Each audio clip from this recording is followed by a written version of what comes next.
क्या आपने कभी सोचा है कि ज्ञान और धर्म में संतुलन कैसे बनाया जाए?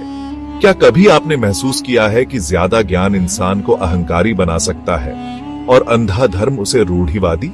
ऐसे ही सवालों का उत्तर हमें मिलता है महर्षि वेद व्यास की जीवन गाथा और शिक्षाओं में, जिन्होंने वेदों का संकलन किया, महाभारत जैसी महान रचना की और श्रीमद् भागवत जैसे ग्रंथों से जीवन का मार्गदर्शन दिया। आज हम जानेंगे महर्षि वेदव्यास से ज्ञान और धर्म में संतुलन रखने की सच्ची कला। महर्षि वेदव्यास को व्यासदेव या बद्रिकाश्रम वासी भी कहा जाता है।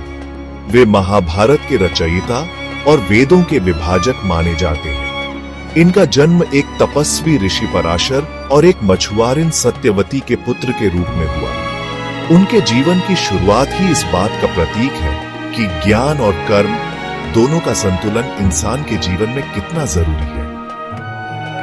वे बचपन से ही तपस्वी, चिंतनशील और अत्यंत प्रतिभाशाली थे। उनकी सबसे बड़ी देन है वेदों को 4 भागों में विभाजित करना, जिससे आम जन तक ज्ञान पहुंच सके।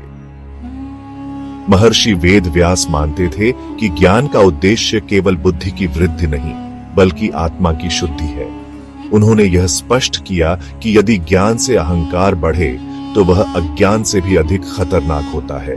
महाभारत में जब अर्जुन युद्ध से पीछे हटना चाहते हैं, तब श्री कृष्ण गीता के माध्यम से उन्हें ज्ञान और धर्म के बीच संतुलन सिखाते हैं। पर क्या आप जानते हैं, गीता का ज्ञान व्यासदेव द्वारा ही संकलित किया गया था। वे कहते हैं, ज्ञान वही सार्थक है जहां वह दूसरों के कल्याण के लिए उपयोग में आए। धर्म को वे केवल पूजा पाठ नहीं मानते थे। उनके अनुसार धर्म का अर्थ है अपने कर्तव्यों का पालन, सच्चाई और न्याय की रक्षा और समाज के हित में काम करना। व्यासदेव ने हमें सिखाया कि धर्म कभी भी दूसरों को नीचा दिखाने का माध्यम नहीं हो सकता। यदि किसी की धार्मिकता से किसी को पीड़ा होती है तो वह धर्म नहीं, ढोंग है। व्यासदेव ने यह भी बताया कि जीवन में कई बार ऐसा समय आता है जब ज्ञान और धर्म आमने सामने आ जाते हैं। ऐसे में व्यक्ति को विवेक से काम लेना चाहिए।